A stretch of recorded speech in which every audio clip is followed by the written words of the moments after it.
فيهم. فلا يتكلم أحد بموت رسول الله إلا ضربته. جئتك أؤمن بالله وبرسوله وبما جئت به فقد أعذرت إليكم وأعذرتموني.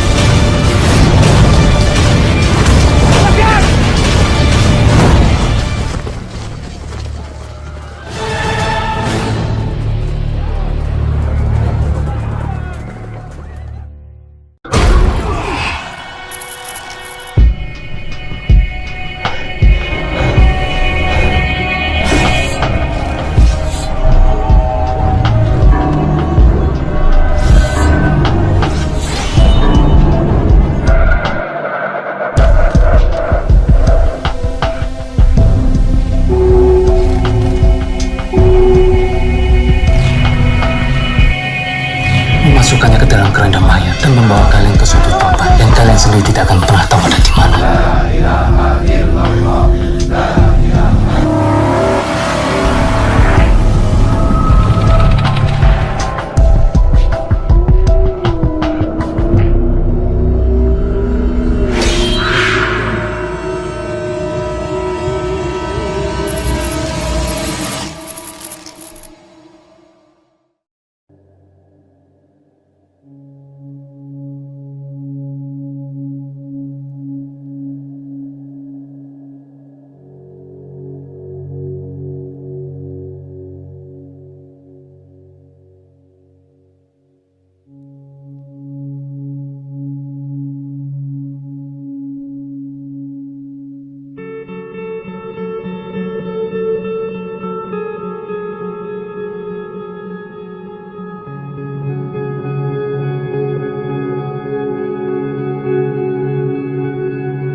Dan hari ini kita akan membahas satu tema tentang siksa kubur yang kita ambil dari buku yang saya tulis, yaitu 50 sebab terhindar dari siksa kubur.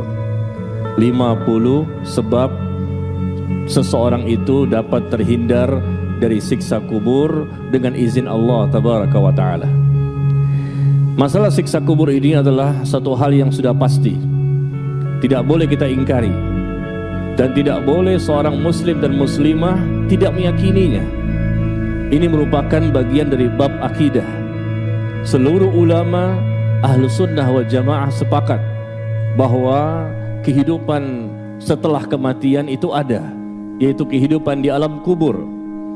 Kehidupan setelah kematian, apakah meninggalnya husnul khatimah atau su'ul khatimah, pasti semuanya akan berpindah ke alam yang lain yang bernama alam kubur.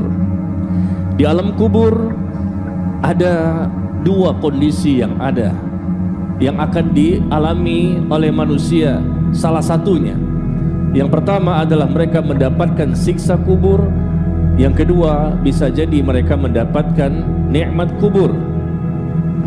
Dan berbeda antara alam kubur dan kuburan.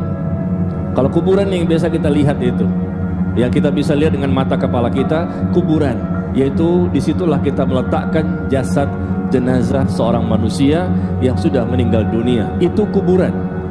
Adapun alam kubur bukanlah kuburan. Alam kubur alam yang lain. Adapun kuburan adalah alam dunia yang kita masukkan ke dalam liang lahat jenazah seorang manusia. Alam kubur alam yang lain yang berbeda dengan alam dunia. Begitu dicabut ruh nyawa seorang muslim atau dicabut nyawa seorang kafir, maka mereka semuanya berpindah ke alam kubur. Nah, di sanalah mereka akan mengalami berbagai macam peristiwa-peristiwa yang kita bisa baca keterangannya begitu banyak dalam Al-Quran dan hadis Nabi Sallallahu Alaihi Wasallam. Nah, ikhwan dan akhwat sekalian, peristiwa yang ada di alam kubur ini sangat menakutkan bagi para sahabat Nabi alaihissalatu wassalam.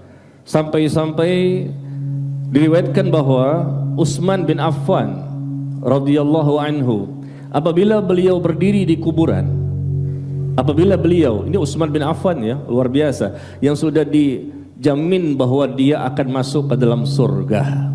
Ketika beliau berdiri di kuburan, maka beliau menangis sampai jenggotnya pun basah. Kemudian ada yang mengatakan kepadanya, engkau menyebutkan tentang surga, engkau menyebutkan tentang neraka, tetapi engkau tidak menangis. Dan engkau menangis karena engkau berada di kuburan. Kenapa seperti itu? Maka beliau berkata bahwa sesungguhnya aku mendengar Rasulullah sallallahu alaihi wasallam bersabda, al-qabru awwalu manazilil akhirah. Sesungguhnya kuburan itu tempat pertama kali dari kehidupan akhirat. Kita bicara masalah akhirat. Akhirat yang pertama kali adalah kehidupan di alam kubur. Begitu kita dicabut nyawa, berpindah ke alam kubur itu kehidupan pertama kali alam akhirat sebelum mendapatkan tahapan-tahapan berikutnya yang sangat panjang, lalu seseorang akan mendapatkan surga atau neraka. Maka beliau mengatakan bahwa kuburan itu tempat pertama kali kehidupan akhirat. Jika seseorang selamat dari apa yang ada di alam kubur, maka kehidupan setelahnya akan lebih mudah.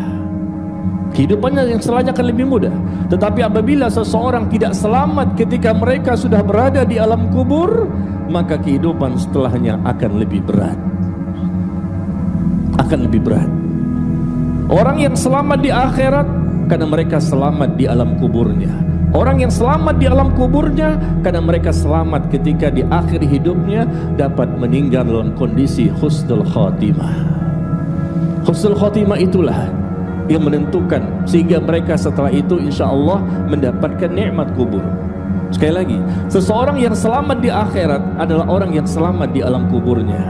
Dan ketika mereka selamat di alam kubur, kenapa? Karena sebelumnya karena mereka mendapatkan husnul khatimah. Tetapi seseorang yang tidak selamat di akhirat karena memang sebelumnya diawali biasanya karena mereka tidak selamat di alam kuburnya. Dan orang yang tidak selamat di alam kuburnya dengan mendapatkan siksaan, balasan, hukuman yang na'udzubillah sangat mengerikan, maka itu disebabkan oleh karena sebelumnya mereka mendapatkan su'ul khatimah. Maka perjuangan kita ini, berpuluh-puluh tahun kita menjadi seorang muslim, kita berpuluh-puluh tahun beribadah, mencoba untuk belajar, mencoba untuk beribadah, berusaha mendekatkan diri kepada Allah dengan ikhlas dan mengikuti cara beribadah yang telah ditentukan, yang telah dicontohkan, diamalkan, dipraktekkan, didakwakan, diajarkan oleh Nabi kita Nabi Muhammad sallallahu alaihi wasallam. Itu modal kita. Untuk apa kita ibadah ini selama hidup di dunia? Wa ma khalaqtul jinna wal insa illa liya'budun. Tidak aku ciptakan jin dan manusia kecuali untuk beribadah kepada aku. Ibadah kita dengan ikhlas, tidak ada riak di situ, tidak ada sum'ah, tidak ada ujub, tidak ada sombong. Semuanya betul-betul murni karena Allah dan mengikuti Rasul sallallahu alaihi wasallam. Tujuannya untuk apa? Tujuannya agar di akhir hidup kita bisa mendapatkan husnul khatimah. Dan husnul khatimah itu bukan suatu perkara yang mudah, berat, kecuali orang-orang yang Allah mudahkan. Karena memang dia ada doa, ada niat, ada ikhtiar, ada usaha, ada perjuangan, ada kesungguh-sungguhan, ada pengorbanan, yang akhirnya dia mampu mendapatkan husnul khatimah. Akidahnya benar, ibadahnya benar, akhlaknya benar, muamalahnya benar, manhajnya, cara beragamanya benar, layak dia mendapatkan husnul khatimah. Kalau sudah husnul khatimah, kehidupan setelahnya insya Allah besar peluang dia mendapatkan nikmat kubur. Selama di alam kubur, maka mudah dia melalui tahapan-tahapan berikutnya, karena seseorang akan berada di alam kubur dalam waktu yang sangat lama sambil menunggu datangnya hari kiamat. Dan ketika datang hari kiamat, ya, terjadilah tiupan pertama, tiupan kedua, lalu kemudian semua manusia dan jin akan dihidupkan kembali dan dibangkitkan, dikumpulkan di padang mahsyar. Suatu tempat yang sangat luas, ribuan miliar manusia. Sejak zaman Nabi Adam sampai manusia yang terakhir yang mengalami peristiwa hari kiamat, semua dikumpulkan di padang mahsyar. Semua yang mati akan dibangkitkan. Nah, di padang mahsyar ini tahapan berikutnya adalah hari penghisapan, dihisap amal kita, ditimbang amal kita, lalu kemudian akan minum dari telaga Al-Kautsar, kemudian melewati sirat, jembatan yang terbentang di atas neraka Jahannam yang dikatakan lebih tajam dibandingkan pedang dan lebih halus dibandingkan rambut. Sirat, jembatan yang terbentang di atas neraka Jahannam, yang disebutkan Nabi SAW dari sahabat Abu Sa'id Al-Khudri yang meriwayatkannya.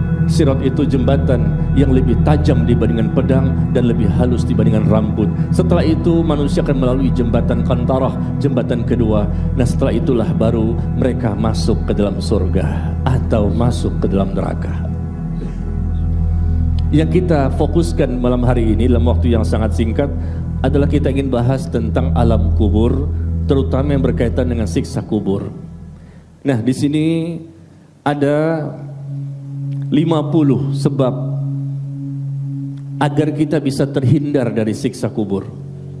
Azab kubur yang sangat menakutkan, yang sangat mengerikan, yang kita berlindung kepada Allah. Nas'alullah as-salama wal afiyah. Kita mengharapkan Allah memberikan perlindungan, pertolongan dan keselamatan kepada kita semua, sehingga kita pun semua mudah-mudahan terhindar dari siksa kubur. Ya. Nah, kita akan bacakan, dan jumlah 50 ini nggak mungkin semuanya terbaca, tapi kita akan bertahap ya, bertahap. Malam ini insyaallah di Rabu depan lagi ya, bertahap. Ya, kita ambil beberapa poin yang kita bisa bacakan, bagaimana caranya agar kita bisa terhindar dari siksa kubur. Yang pertama, menjadi mukmin yang bertauhid. Sebab yang pertama, seseorang itu terhindar dari siksa kubur, yaitu menjadi mukmin yang bertauhid. Intinya, seluruh amal soleh itu punya peluang untuk bisa menjadikan seseorang terhindar dari siksa kubur. Dan intinya, seluruh dosa dan maksiat pun punya peluang, sehingga itulah menjadi sebab seseorang mendapatkan siksa kubur. Jadi pertama, menjadi mukmin yang bertauhid, mukmin yang betul-betul beriman, memiliki akidah yang sahihah. Bukan sekedar mukmin, bukan sembarang mukmin. Karena banyak orang yang mengaku Islam, mereka mengaku Muslim, KTP-nya Islam, tapi ternyata dalam kehidupan sehari-hari tidak mencerminkan seorang Muslim. Maka hendaknya kita menjadi seorang mukmin yang bertauhid. Karena Nabi SAW bersabda, jika seorang mukmin telah diletakkan di dalam kuburnya, ya, lalu dia pun akan didatangi oleh malaikat. Dan malaikat ini adalah malaikat Munkar dan Nakir, yang akan bertanya kepadanya tentang 3 pertanyaan. Man rabbuka? Siapa Tuhanmu? Man nabiyuka? Siapa nabimu? Ya, dan ditanya juga ya tentang apa satu lagi? Apa agamamu? Siapa Rabbmu? Siapa nabimu? Dan apa agamamu? Ditanya 3 pertanyaan yang sangat mudah untuk kita jawab saat ini. Tapi nanti di sana yang menjawab bukanlah sekedar lisan, tapi iman dan amal saleh. Maka seseorang yang sudah diletakkan di dalam kuburnya didatangi oleh malaikat, lalu dia pun akan bersaksi. Dia bersaksi bahwasanya la ilaha illallah Muhammadur Rasulullah, tidak ada ilah yang berhak disembah dengan benar kecuali Allah, dan bahwasanya Muhammad adalah utusannya, utusan Allah. Maka itulah makna dari kalimat di mana Allah berfirman di surah Ibrahim. Di surah Ibrahim, surah ke-14, surah ke-14 ayat ke-27. Yuthabbitullahu alladhina amanu bilqawli tsabit fil hayatid dunya wa fil akhirah. Allah akan meneguhkan iman orang-orang yang beriman dengan perkataan yang teguh, ucapan yang teguh dalam kehidupan di dunia dan di akhirat. Dia mampu menjawab. Di dunia Allah teguhkan dia mengucapkan la ilaha illallah. Di akhirat pun nanti di alam kubur Allah teguhkan dia. Allah mampukan dia untuk bisa menjawab pertanyaan-pertanyaan dari malaikat Munkar dan Nakir. Ini namanya fitnah kubur.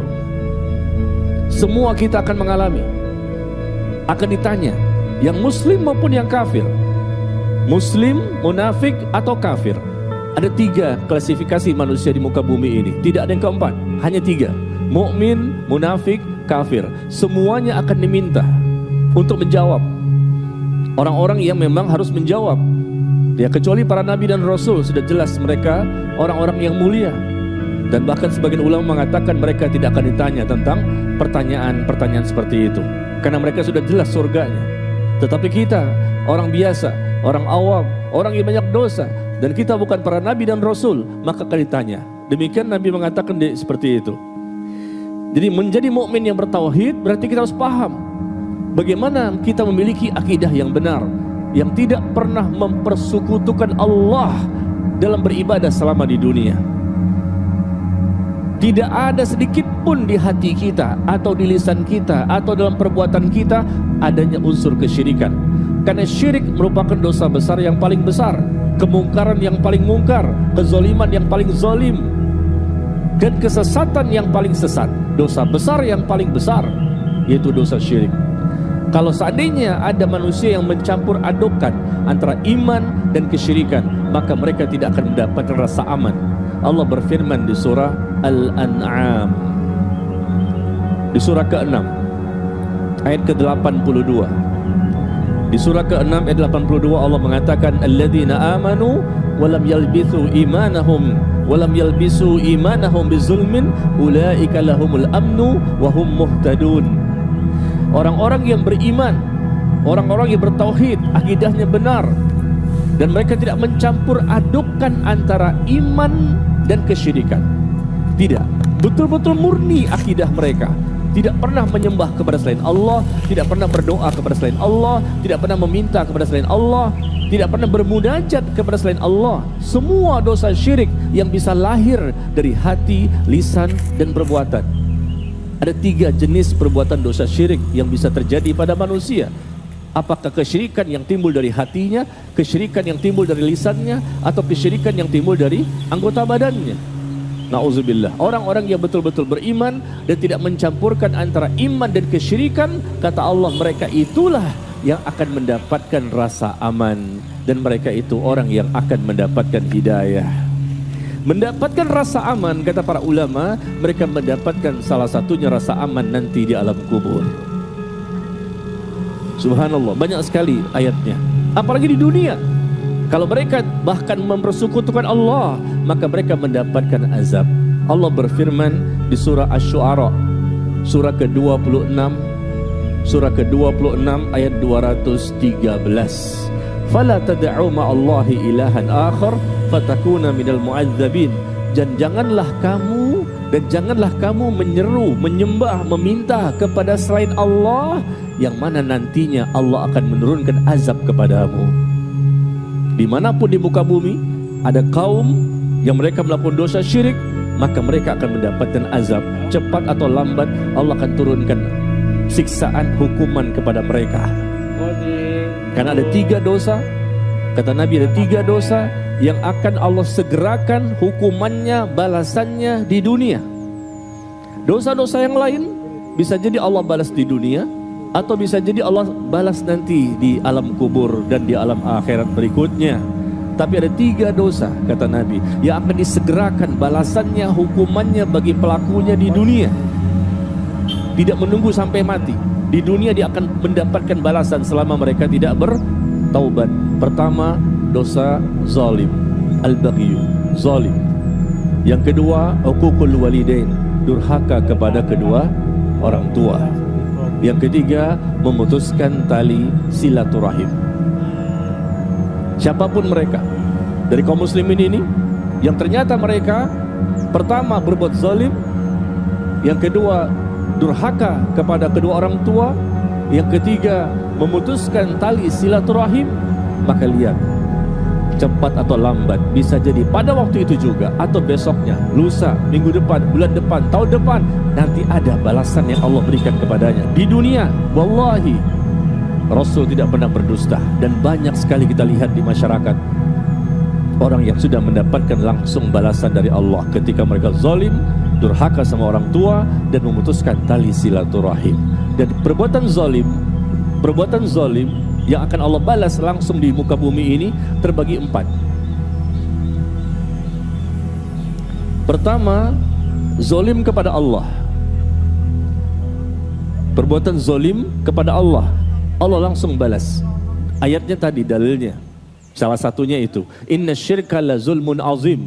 Sesungguhnya perbuatan dosa syirik merupakan kezaliman yang besar, dan Allah akan turunkan azab bagi orang yang melakukan perbuatan syirik dimanapun mereka berada. Cuman waktunya jangan kita atur. Kalau bisa sekarang, kalau bisa besok, jangan, karena Allah yang tahu kapan waktu yang tepat. Zolim kepada Allah dengan melakukan perbuatan dosa kepada Allah. Dosa apa saja yang Allah haramkan, nah itu perbuatan zolimnya kita kepada Allah, termasuk dosa yang terbesar. Ya, itu dosa syirik. Yang kedua, zolim kepada Rasulullah Sallallahu Alaihi Wasallam.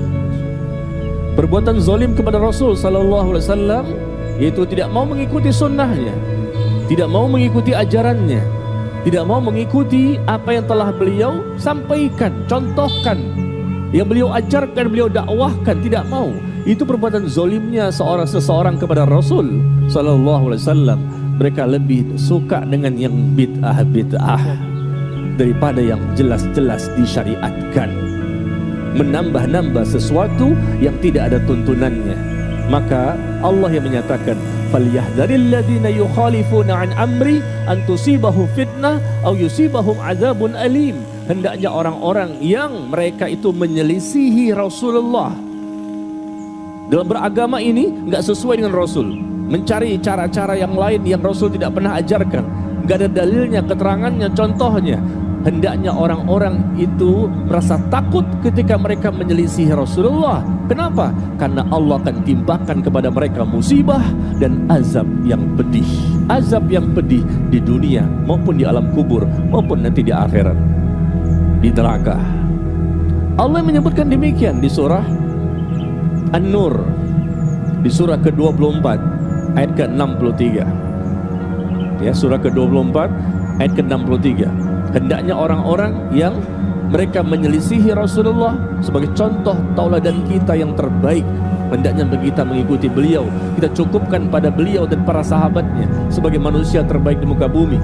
Ternyata ada orang yang menyelisihi beliau, kata Allah, hati-hati, hendaknya takut orang yang menyelisihi Rasulullah, bahwa Allah akan timpakan kepada mereka musibah dan azab yang pedih. Yang ketiga, zolim yang ketiga, yaitu zolimnya sesama makhluk. Mungkin manusia dengan hewan, mungkin manusia dengan sesama manusia dan lainnya. Ya, terutamalah yang paling sering ya, kezoliman manusia satu dengan manusia yang lain. Maka akan mendapatkan balasan langsung di dunia. Di alam kubur pun nanti mereka akan mendapatkan balasannya. Subhanallah, na'udzubillah. Yang keempat adalah kezoliman, yaitu menzolimi dirinya sendiri. Tidak memanfaatkan waktu luang yang begitu banyak, tidak memanfaatkan kesehatan yang begitu banyak, dan seterusnya. Ya, baik. Jadi kita persingkat saja. Sebab yang pertama, dan banyak sekali dalilnya yang disebutkan di buku ini tentang penyebab bahwa mukmin yang bertauhid akan Allah selamatkan, karena selalu dia memegang teguh dengan la ilaha illallah. Bukan hanya marah karena bendera terbakar, ada tulisan la ilaha illallah, tapi marah kita karena tidak diterapkan la ilaha illallah dalam kehidupan kita sehari-hari. Kenapa kita tidak marah ketika banyak kaum muslimin yang berdoa, meminta, memohon kepada selain Allah, yang mereka berada di kubur-kuburan, di kubur-kubur orang-orang yang dianggap keramat, orang-orang saleh, orang-orang yang katanya punya ya ketinggian ilmu dan lain-lain. Mereka minta langsung kepada penghuni kubur. Itu kan dosa besar, bukan ke Allah, tapi mereka minta kepada penghuni kubur. Ini perbuatan syirik, karena berdoa kepada selain Allah. Itu seharusnya lebih marah kita, karena penerapannya kita lihat bertentangan dengan la ilaha illallah. Tapi ternyata tidak seperti itu ya, tidak heboh secara nasional. Baik. Nah, kita lihat sebab kedua. Sebab kedua, seseorang dapat terhindar ya, secara singkat ya. Terhindar dari siksa kubur adalah tidak termasuk bagian dari orang kafir. Tidak termasuk dari bagian orang kafir, karena orang kafir akan mendapatkan siksa kubur sampai hari kiamat, tidak pernah berhenti. Dan kita lihat contohnya Fir'aun dan bala tentaranya. Fir'aun, kata Allah di surah Al-Ghafir, surah Ghafir, surah ke-40 ayat ke-46 ya, surah 40 ayat ke-46, Allah menjelaskan an-naru yu'raduna 'alaiha 'aduwwan wa 'ashiyya. Kepada mereka Fir'aun dan bala tentaranya yang ditenggelamkan di Laut Merah, Ketika itu mereka berusaha mengejar Nabi Musa dan kaumnya, lalu tenggelamkan, Allah siksa mereka dengan ditenggelamkan di Laut Merah. Ya. Dan kepada mereka, kata Allah, ditampakkan api neraka setiap pagi dan petang. Ditampakkan kepada mereka neraka, ditampakkan setiap pagi dan petang, dan nanti pun ketika terjadinya hari kiamat seperti itu. Kata para ulama Ahlus Sunnah wal Jamaah, ayat ini berkaitan dengan siksa kubur. Setiap pagi dan petang ditampakkan neraka, dan mereka bisa melihat bagaimana siksaan yang akan mereka peroleh nanti di neraka. Subhanallah, ini merupakan salah satu bentuk siksa kubur yang didapatkan oleh orang-orang kafir. Ya, ini contoh siksa yang akan didapatkan oleh Fir'aun dan bala tentaranya. Kemudian kita lihat juga kepada ayat yang lain, ya begitu banyak ya. Atau hadis di mana Nabi mengatakan ketika terjadi perang Ahzab, Rasulullah sallallahu alaihi wasallam bersabda, semoga Allah memenuhi kuburan dan rumah-rumah mereka dengan api. Semoga Allah memenuhi kuburan dan rumah-rumah mereka dengan api, sebagaimana mereka telah menahan kita semua dan menyibukkan kita dari salat asar sehingga matahari terbenam. Ya, kita jangan sampai termasuk orang-orang kafir ini. Karena orang kafir jelas akan disiksa bukan hanya di alam kubur atau di akhirat dengan siksa neraka. Pada hakikatnya mereka juga disiksa dalam hidup di dunia ini. Pada hakikatnya mereka tidak akan mendapatkan ketenangan. Mereka tidak akan mendapatkan kebahagiaan yang sejati. Karena bahagia itu nikmat yang ada di tangan Allah. Dan Allah akan tanamkan ke dalam hati orang-orang yang beriman, yang bertauhid, yang memiliki akidah yang benar dan mengikuti Rasulullah sallallahu alaihi wasallam. Dengan kekayaan mereka tidak ada artinya, dengan kemewahan mereka tidak ada artinya, dengan rumah yang megah, mobil yang mewah, tidak, semuanya tidak ada artinya kalau mereka kafir, kalau mereka munafik. Karena Allah hanya menyelamatkan orang-orang beriman. Allah pemilik langit dan bumi, bukanlah sesembahan-sesembahan yang lain. Kita harus memegang teguh konsekuensi ini. Kita konsekuensi dengan iman kita. Kita berpegang teguh dengan akidah kita sampai mati. Jangan sampai menjadi orang yang keluar dari Islam. Karena banyak sekali dalil-dalil yang menjelaskan bahwa orang kafir itu akan mendapatkan siksa di dunia dan di akhirat. Kita percepat saya. Yang ketiga, sebab seseorang itu terhindar dari siksa kubur, pertama menjadi mukmin yang bertauhid, yang kedua tidak menjadi orang yang kafir, yang ketiga tidak menjadi seorang munafik.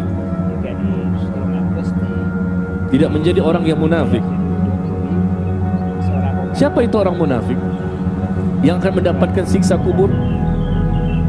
Huzaifah bin Yaman radhiyallahu anhu mengatakan, orang munafik itu adalah seseorang yang berbicara tentang Islam, seseorang yang mengaku sebagai seorang muslim, tetapi dia tidak mau mengamalkan ajaran Islam. Apa agama Anda? Oh, agama saya Islam. KTP-nya Islam. Tapi kenapa ada begini? Ini sepertinya bertentangan dengan hukum Islam, bertentangan dengan akidah Islam, dengan begini-begini, tapi dia tetap tidak mau berubah dirinya. Hidup dalam kebohongan. Karena sifat orang munafik itu idza haddatsa kadzaba. Apabila berbicara dusta, apabila berjanji ingkar, apabila diberikan amanah berkhianat. Ada nggak orang seperti ini? Oh, casing ini sih Masya Allah bagus, casingnya kayak ulama, jenggotnya sepuser, jilbabnya lebar, Masya Allah, kelihatan casingnya casing ulama. Tapi lihat ketika berbicara banyak bohongnya, ketika berjanji banyak ingkarnya, ketika dikasih amanah berkhianat. Mereka munafik, na'udzubillah min dzalik. Dan orang ini mengaku muslim tapi tidak mau mengamalkan Islam dan tidak mau masuk ke dalam Islam secara kafah. Padahal Allah mengatakan, ya ayyuhalladzina amanu, wahai orang-orang yang beriman, masuklah kalian ke dalam Islam secara kafah, secara keseluruhan. Ayo dong. Ayo ikhwan dan akhwat, saya mengajak diri saya dan seluruh yang hadir. Yuk, kita masuk ke dalam Islam secara keseluruhan. Jangan setengah-setengah. Hidup kita ini kan sebentar kan, pasti mati. Berapa? 60, 70, 80 tahun, sangat sedikit. Mati itu pasti. Lalu kita tidak mau mengambil ajaran Islam secara keseluruhan, setengah-setengah, atau mengambil sesuai dengan hawa nafsu kita, selera logika kita, selera kepentingan duniawi kita. Padahal kehidupan dunia pasti binasa, pasti kita akan tinggalkan, benar? Dan kehidupan yang kekal abadi selama-lamanya adalah kehidupan akhirat, kehidupan yang sangat menggembirakan hati. Jadi orang munafik dikatakan dalam Al-Quran maupun hadis, ya, silakan nanti antum bisa barangkali memiliki bukunya dan bisa dibaca sendiri dalil-dalilnya secara banyak, ya, yang disampaikan di buku ini. Ya, salah satunya adalah di mana dijelaskan bahwa oleh Rasul sallallahu alaihi wasallam,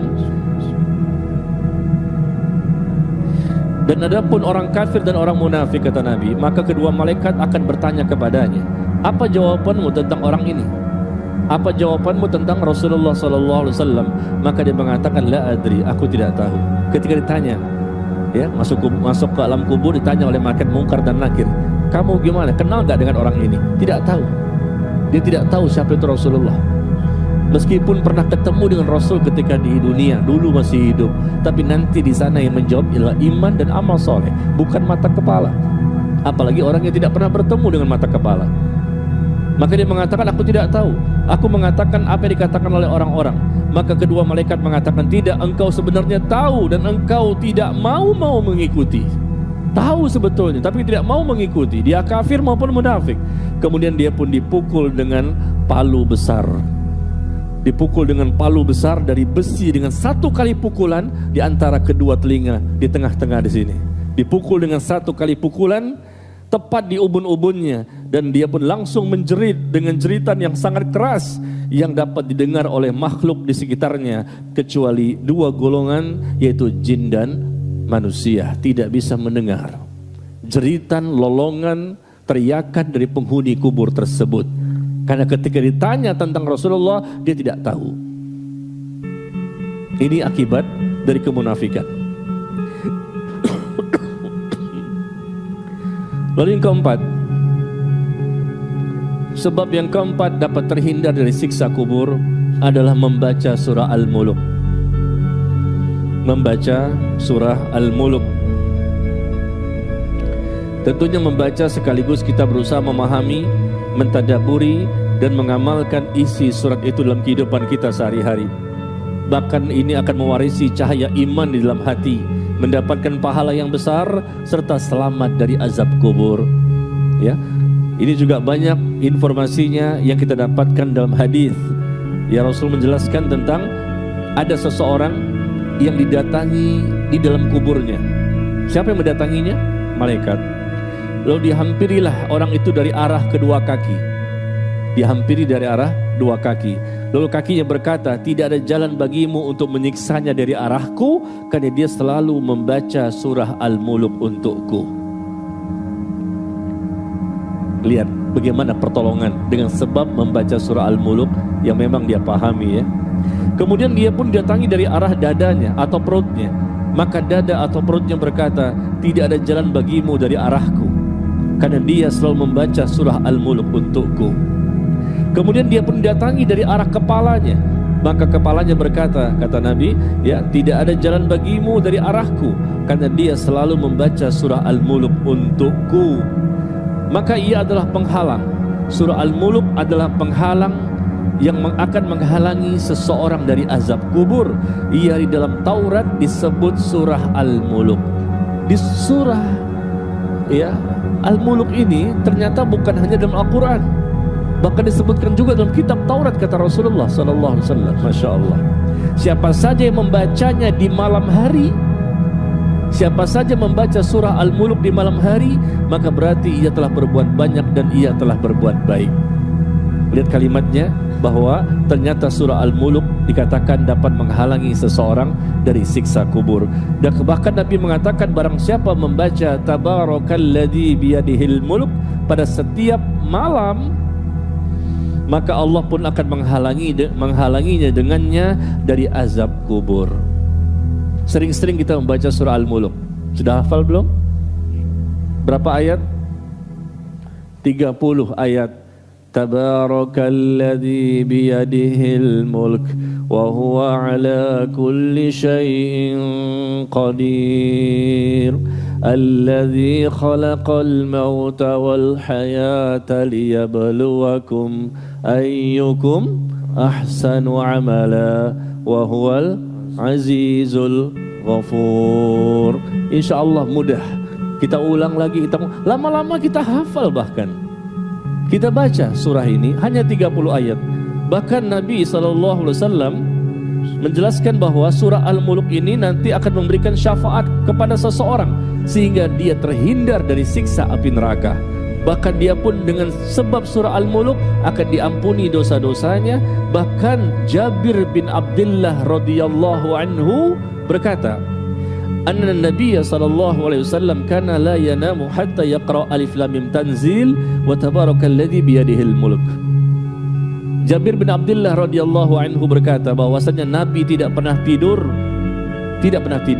sampai beliau membaca terlebih dahulu surah alif lam mim tanzil, yaitu surah as-sajdah, dan tabarakalladzi biyadihil mulk, yaitu surah al-mulk.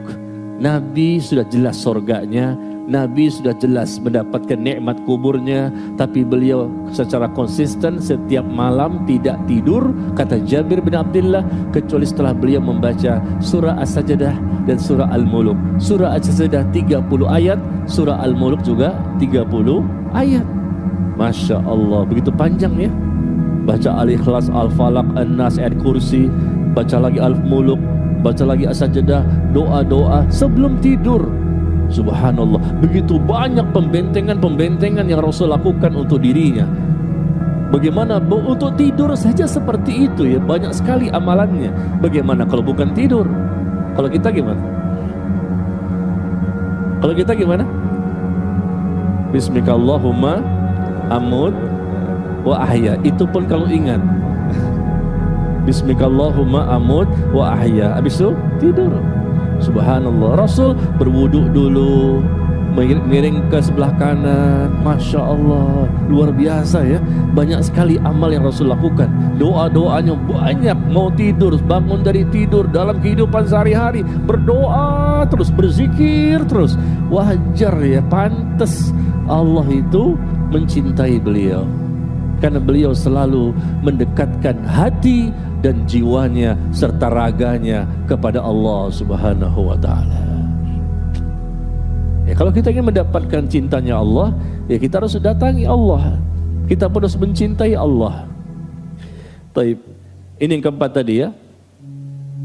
Ingat aku tadi membaca surah Al-Mulk. Berarti Rabu depan kita tes satu persatu.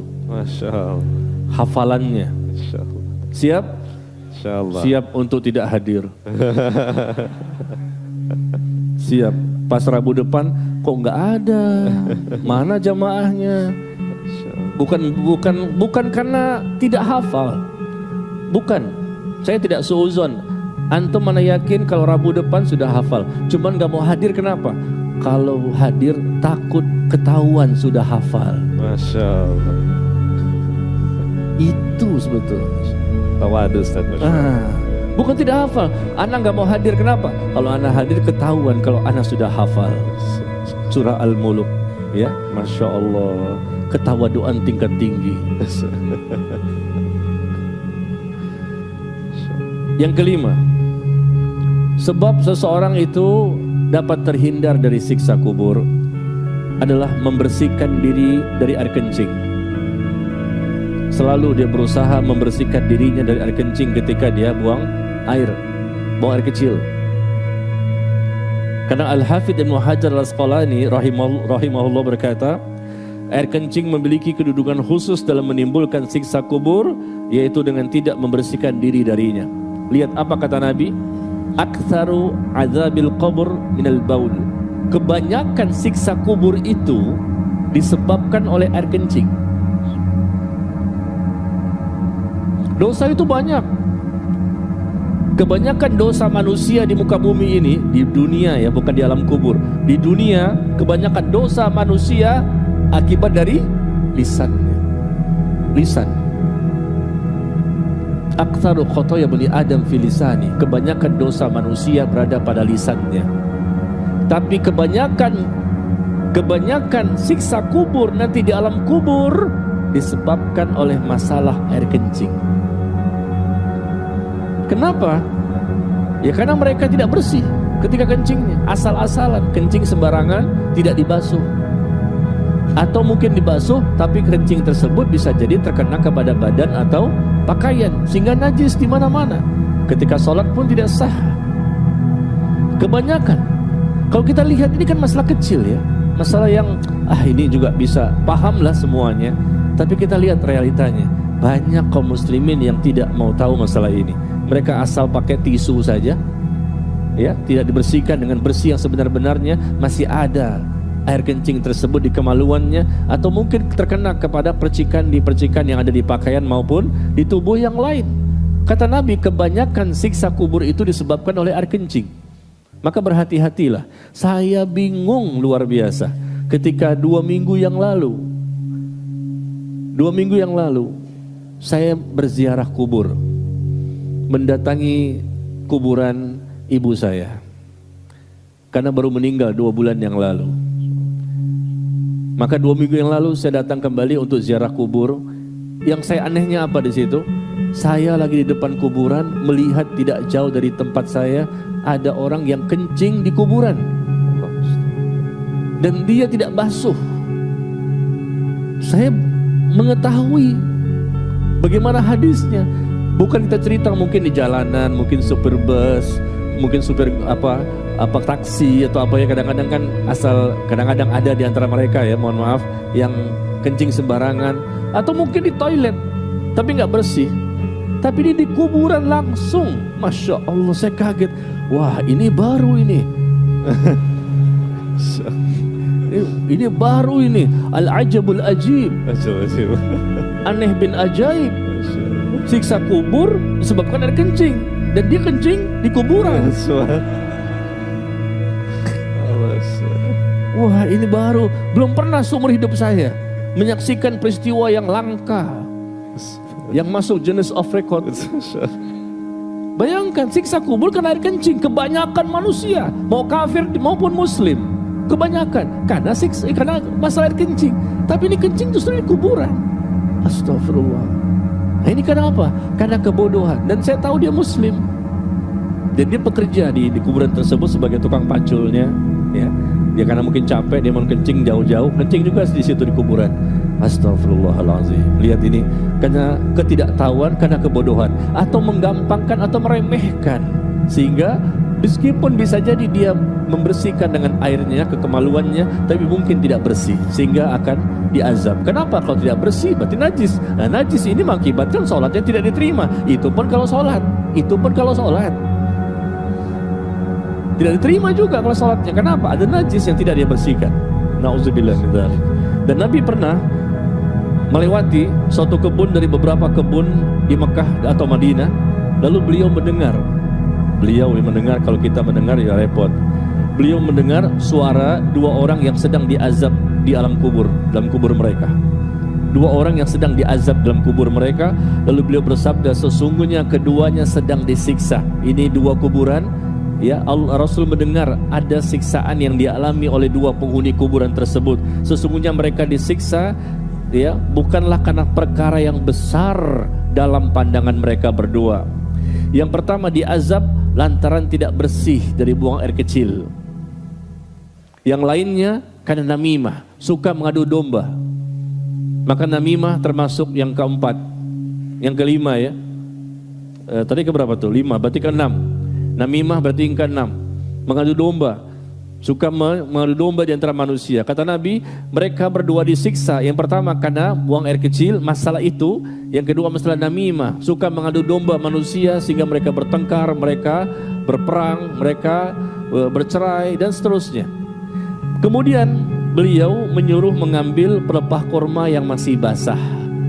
Ada pelepah korma yang masih basah, dibelah menjadi 2, satu ditancapkan di sini, satu lagi ditancapkan di sini, di 2 kuburan tersebut. Lalu beliau ditanya, wahai Rasulullah, mengapa engkau melakukan ini? pelepah korma dibagi dua, ditancapkan di kedua kuburan tersebut. Nabi mengatakan, semoga kedua orang ini diringankan dari azab kubur selama kedua bagian pelepah ini masih basah. Selama kedua pelepah korma itu masih basah, Rasul berdoa kepada Allah agar mereka diringankan siksaannya selama pelepah korma itu masih basah. Berarti berperan di sini apa? Doa Rasul apa pelepah kormanya? Doa Rasul. Doa Rasul kan? Nah, ini kita lihat kaum muslimin ini salah kaprah. Maka kita lihat ketika mereka di kuburan-kuburan tuh banyak menancapkan pohon-pohon kan? Dia di kuburan-kuburan mereka ditancapkan pohon-pohon. Kenapa? Karena pohon-pohon ini nanti dengan sebab inilah mereka akan diringankan siksaannya. Mengikuti Rasul dengan hadis ini. Rasul menancapkan pelepah korma yang masih basah. Dan bukan karena dia, tapi doanya Rasul. Semoga kedua penghuni kuburan ini diringankan dari azab selama pelepah korma masih basah. Maka kita jangan menancapkan pohon-pohon di kuburan. Ya, pohon apa? Pohon kelapa. Kelapa tuh kan tinggi banget tuh. Nanti ke bawah-bawah itu pohon kelapa, pohon apa? Pohon cemara, pohon apa? Jadi Natalan di situ. Ya, dengan harapan penghuni kubur akan terhindar dari siksa kubur. Itu nggak ada tuntunannya ya. Jadi doa yang terpenting, bukan karena faktor dari tumbuhan tersebut. Ya. Lalu yang keberapa tadi? 6, namimah ya. Tidak melakukan namimah. Kalau seandainya seseorang melakukan namimah, madu domba, maka dia mendapatkan siksa kubur. Yang ketujuh, tidak melakukan ghibah. Menggibah. Ya, menggibah ini perbuatan yang sangat banyak kita saksikan. Al-Imam An-Nawawi rahimahullah menyebutkan bahwa ghibah adalah menyebutkan sesuatu yang berhubungan dengan saudaramu, yang jika berita itu sampai kepadanya maka dia akan membencinya. Baik itu menyebutkan aib, kekurangan di dalam badan, keturunan, agama, bahkan tentang pakaian, rumah atau kendaraannya. Kita membongkar aib seseorang. Dia punya kekurangan, dia punya aib, dia punya dosa, lalu kita ceritakan ke orang lain. Itu ghibah. Sahabat pernah bertanya, bagaimana pendapatmu jika yang aku sampaikan itu benar? Memang ada pada diri dia. Kalau memang itu benar ada pada dia, maka kamu telah menggibahnya. Dan jika tidak ada padanya, maka itu berarti kamu berdusta atasnya. Dan menggibah itu merupakan salah satu sebab terjadinya siksa kubur. Karena Nabi pernah ya sallallahu alaihi wasallam melewati 2 buah kuburan, lalu beliau bersabda, sesungguhnya kedua penghuni kubur ini sedang diazab. Keduanya tidaklah diazab karena suatu perkara besar dalam pandangan mereka. Yang pertama karena lantaran air kencing, dan yang kedua karena faktor ghibah. Hati-hati ya. Kita pernah nggak menggibah orang? Pernah kita menggibah orang? Bukan pernah Pak Ustadz, sering. Bahkan istiqomah.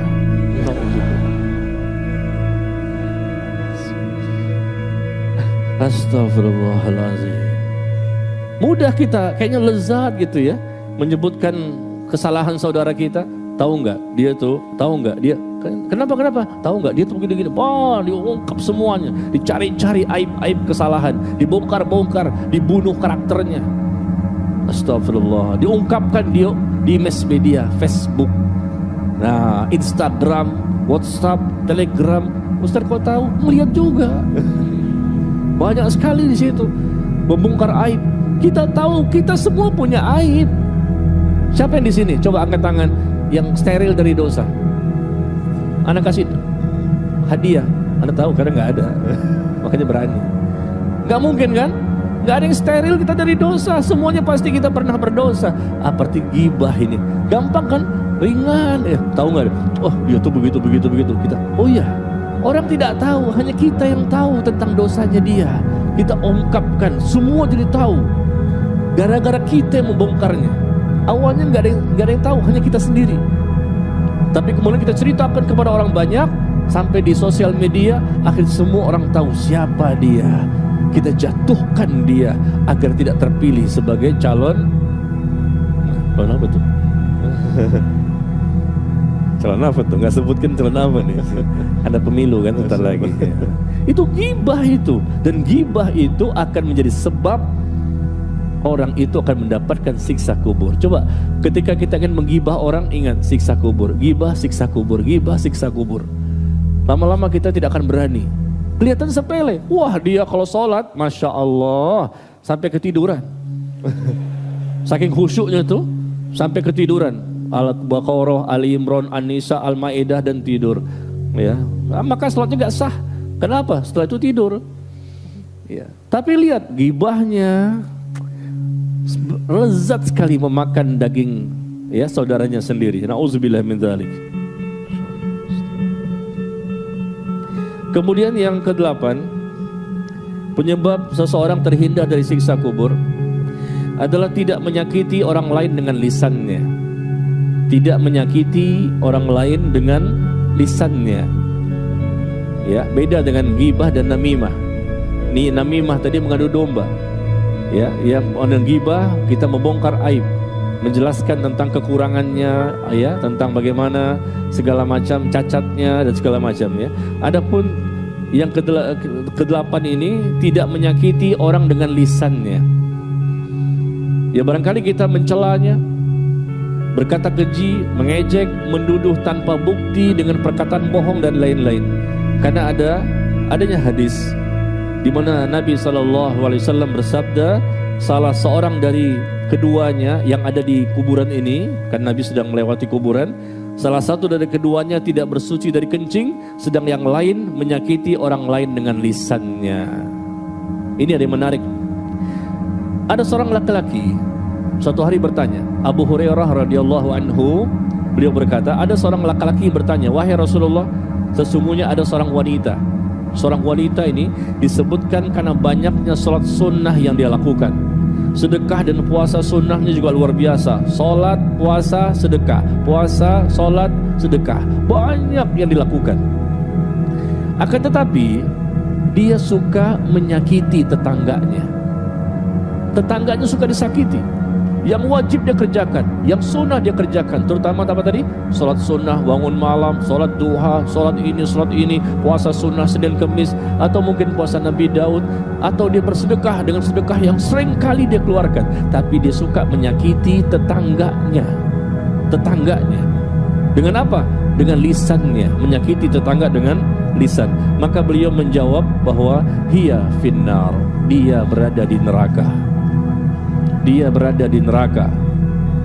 Kemudian ditanya lagi, wahai Rasulullah, sesungguhnya ada seorang wanita yang disebutkan karena sedikitnya puasa sunnah. Puasanya sedikit, sholat sunnah juga sedikit, sedekah juga ya sedikit, jarang-jarang gitu, nggak sering, nggak banyak.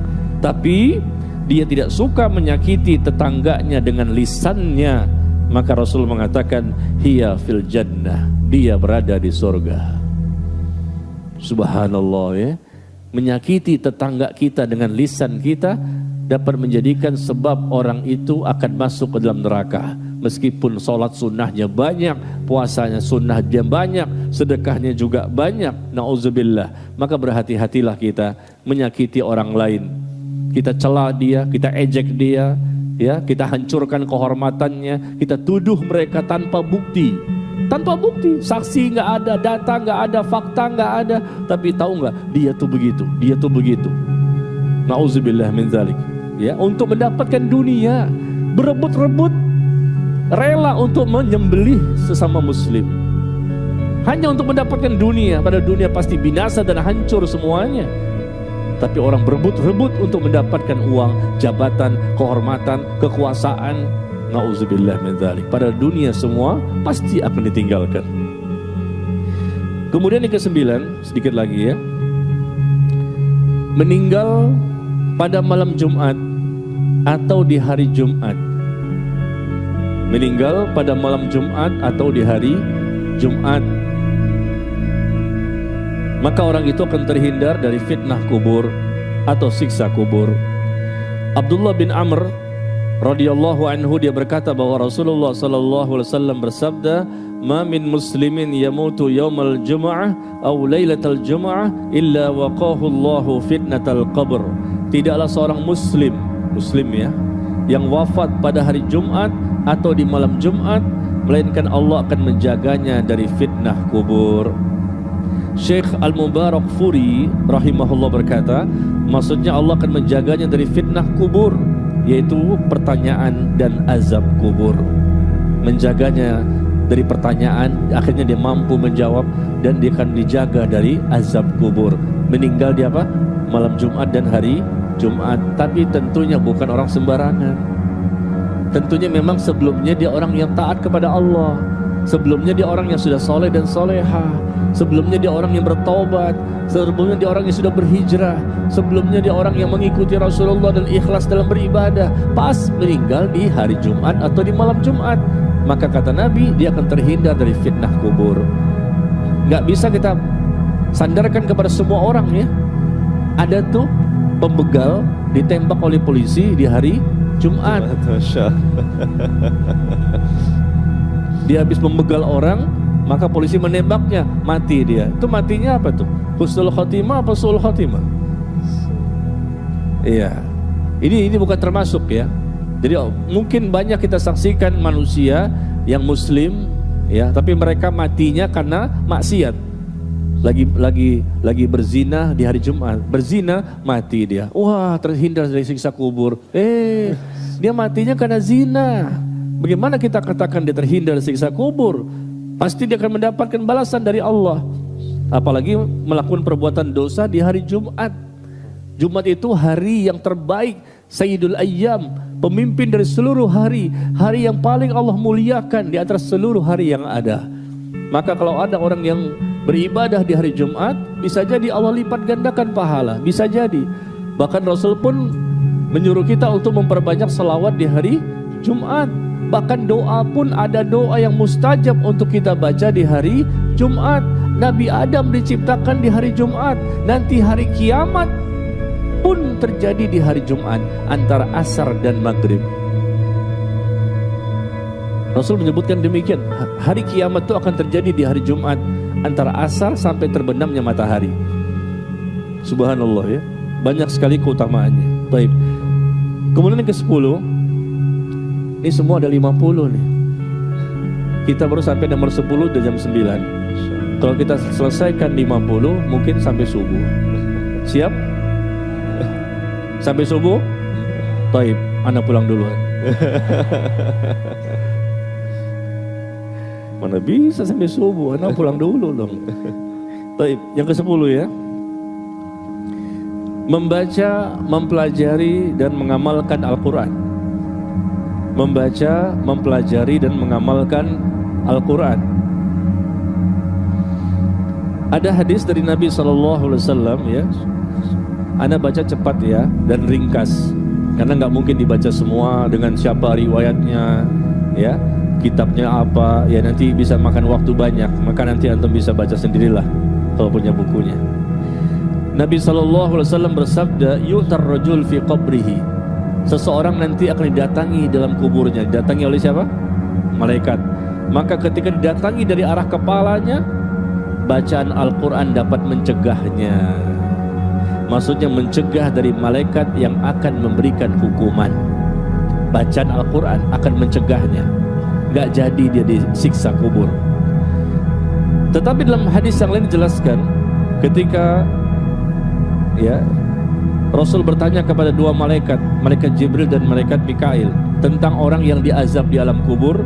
Maka dikatakan, ya disampaikan pada Nabi informasinya, adapun orang yang pertama yang kamu datangi, yaitu kepalanya dipecahkan dengan batu, maka sesungguhnya ia seseorang yang mempelajari Al-Quran, kemudian ia pun menolaknya. Dia mempelajari Al-Quran, tapi setelah itu dia tolak, dia bantah, dia tentang, dia ingkari, dia berpaling dari Al-Quran. Dia pelajari, bukan dia tidak dipelajari. Apalagi yang tidak mempelajarinya. Ini dipelajari, dipecahkan kepalanya dengan batu sehingga hancur berantakan. Itu salah satu siksa kubur. Kenapa? Karena dia seseorang yang mempelajari Al-Quran, kemudian dia pun menolaknya. Lihat bagaimana siksaan yang akan dia terima nanti di alam kubur. Ini baru di kubur, bagaimana nanti di neraka. Kalau Allah tidak ampuni dosanya ketika di alam kubur, maka tentunya dia akan berlanjut dengan siksa yang akan dialami di neraka jahanam nanti. Nauzubillah. Orang yang sudah mempelajari Al-Quran tapi dia menolak, berarti ini orang munafik. Orang munafik seperti itu. Mereka hanya belajar untuk koleksi ilmu saja. Nauzubillah, nauzubillah. Mereka belajar Al-Quran, mereka belajar Islam, mereka belajar sunnah, hanya koleksi saja dan untuk mempertontonkan bahwa mereka orang yang saleh. Kita yang sudah belajar sunnah ini belum ada jaminan masuk surga kalau seandainya tidak ikhlas dan mengikuti Rasul dengan sebenar-benarnya. Kalau bukan karena rahmat Allah, tidak mungkin kita bisa masuk surga. Kalau bukan karena rahmat Allah, tidak mungkin kita bisa terhindar dari siksa kubur. Kita berjuang, kita tunjukkan kepada Allah bahwa kita membutuhkan rahmatnya. Maka kita pelajari Al-Quran dengan benar, kita baca, kita pahami, kita tadabburi, kita amalkan. Sangat bahagia orang yang bisa mengamalkan isi Al-Quran dengan sebenar-benarnya. Ya. Yang ke-11, berdoa agar terhindar dari siksa kubur. Berdoa agar terhindar dari siksa kubur. Nah, ini adalah satu perkara yang sudah mungkin sering kita lakukan ya. Karena Nabi mengajarkan apabila salah seorang dari kalian membaca tasyahud akhir, maka hendaknya berlindung kepada Allah dari 4 perkara. Ketika kita baca tahiyat, innaka hamidum majid.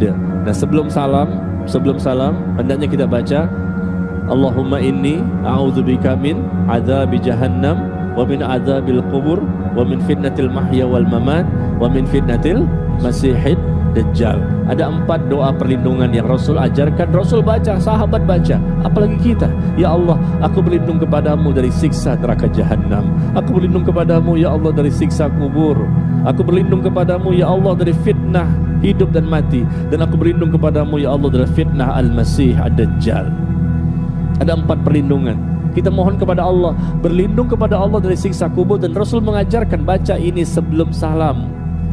Baca juga doa di luar sholat. Perbanyak kita berdoa kepada Allah. Karena orang yang selamat di alam kubur, dia akan lebih dimudahkan Allah mengikuti tahapan-tahapan akhirat berikutnya.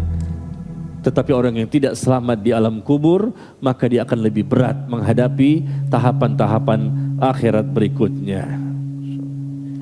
Sampai di sini? Masya Allah. Baru 11? Jam 9 sudah. Masya Allah, alhamdulillah. Lanjut. Siap, Ustaz. Siap pulang duluan maksudnya. Ana tidak boleh berlama-lama, cukup 1 jam, jam 8 sampai jam 9. Ya, 1 jam, dapat cuma 11. Setelah itu barangkali sedikit tanya jawab, karena antum harus pulang. Ya, karena Ana tidak ingin mengganggu ibadah antum di rumah. Masya Allah. Masya Allah. Iya. Karena di rumah ini kan biasanya ibadah saat-saat jam-jam seperti ini nih. Ini ikhwan dan akhwat di rumah ke jam-jam seperti ini, itu salat malam. Masya Allah. Baca Quran berjus-jus. Masya Allah, amin. Ya. Nah, malam ini terpaksa dikurangi itu gara-gara datang kemari. Masya Allah. Masya Allah. Jadi afwan, ana mengganggu antum. Masya Allah. Iya. Nah, supaya ibadah ini tetap nanti di rumah dijalankan, ya, maka kita jangan berlama-lama karena khataman Al-Quran sudah menunggu. Masya Allah. Khataman Al-Quran sudah menunggu. Tinggal 3 surat lagi, Al-Ikhlas, Al-Falaq dan An-Nas. 3 surat lagi yang memang dimulai dari Al-Ikhlas juga, Al-Falaq dan An-Nas. Astagfirullah. Ya, silakan. Masya Allah. Syukur Ustaz. Akharil pedas juga nih, Masya Allah. Itu yang langsung pada buru-buru pulang mau melaksanakan ibadahnya malah. Iya tuh. Masya Allah. Yang buru-buru pulang nih ketahuan. Mereka ingin sholat malam dalam mimpinya. Dalam mimpinya. Amin. Ya, brother sisters yang ada uzur meninggalkan majelis ilmu, harap menjaga ketenangan yang di depan sini, depan antara kamera sama panggung, mohon agak menunduk ya.